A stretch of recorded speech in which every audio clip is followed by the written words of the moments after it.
Welcome to another video from Punchbowl Boys High School as we support our staff and students move to an online learning platform.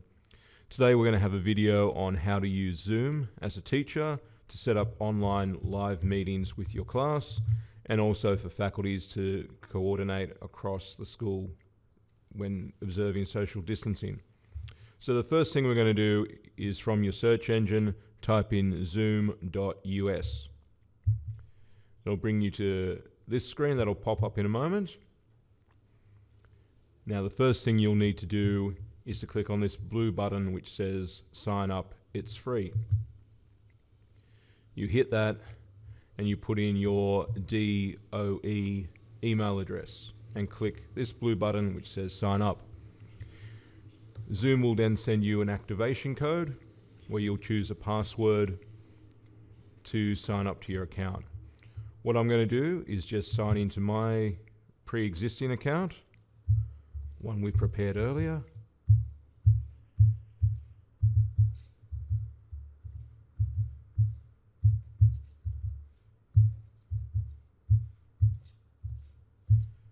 And I'm going to put in my password. The password's one of those that requires, a certain number of letters, numbers, and a capital letter. So you do that, and then you'll come in here. So the first thing you'll see once you've signed up is your profile. So it'll give you options here to set some things. Now, your personal ID or meeting ID, this number here, that'll be the meeting number that you can give to your students. So they can do that at all times. So they use that same meeting code for every lesson you set up or every meeting you set up. You then go through, what time zone you're on, what date format, these are all pre-added. Then what we'll need to move to is meetings.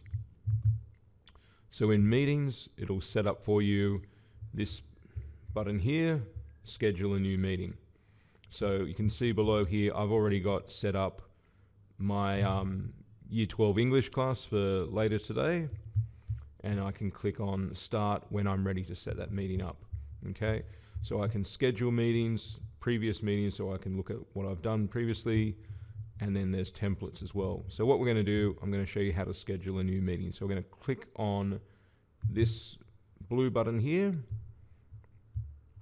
and we're going to say, all right, what's the meeting going to be called?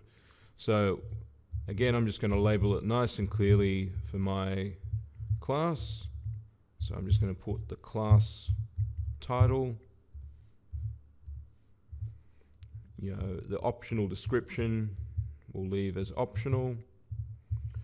Then it comes down and asks us to schedule when the meeting occurs. So I'm going to set it for tomorrow, and it'll give us in 24-hour time when the meeting occurs. So, sorry, it's in 12-hour time. You just need to choose AM or PM. So we'll do 10:30 tomorrow, and it's AM. Now here, I'm going to schedule it, rather than just for the 1 hour, I'm going to schedule it for an hour and 15 in case students want to remain online after the lesson to clarify anything. The time zone will do that.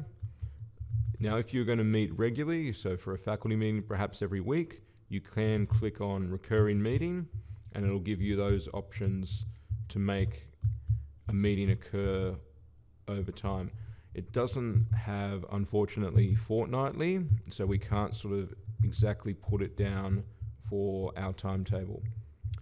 Then what you're going to have is a password. Now, what I'm doing with my students is just removing the requirement for a password, so they don't have too many things to remember. Then what we're going to do in terms of the video, okay, is that this is who's seen on the page. So we're going to say that the host is seen and also the participants are seen. So if they're at home learning, you can see them in front of their device. We're going to have both telephone and computer audio enabled, so we click both. Then we're going to have meeting options. Okay, so what we're going to do here is we are going to tick this one, enable join before host. What that allows students to do, they know a meeting's coming on at, say, perhaps 10 past 10 according to our timetable, they can be in the waiting room ready to, they can log on to the meeting before it actually starts. I'm also going to click this one, mute participants upon entry. So when they log in, they don't need to give us a shout out. It'll just pop up a notification saying, particular student's there for you, and then you can unmute their microphone at the time. We're also going to do the waiting room. So this is, it'll give you the option, it'll give you a notification through the platform that there are students waiting for you, and then you can admit them into the meeting as they go. Again, they'll be sort of waiting for you if they're. You can also, if you want to later post this to like a Google Classroom, you can record the meeting automatically on the local computer. So if you're using your school laptop, it does require a fair amount of space, but you can record the meeting to your laptop and then upload it as a video file later on. So I've got those options there. So again, I'll just take you through them. So I've put down my course title or my class title. I've scheduled it for tomorrow. We're going to use a personal meeting code. We're not going to have the password because we don't want students to have to remember a meeting code and also a password.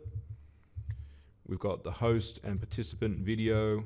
We've got audio for both computer and telephone. We're requiring, or allowing, students to join before us to be ready for the meeting. We're going to mute them upon entry. We're going to enable the waiting room, and we're going to record the meeting automatically on the local computer, because what I'm doing with my Year 12 class is uploading these recordings onto the Google Classroom as more students choose to self-isolate at home. Once you're happy with that, you click Save. Then it'll come up and it'll tell you that they've removed the 40-minute time limit, which is really helpful at this time because our lessons go for an hour. So then you'll have up here, when you're ready, you click on Host a Meeting. It'll give you video off, video on. We're going to do this, and then over here we have Start This Meeting. So if I come back to my profile,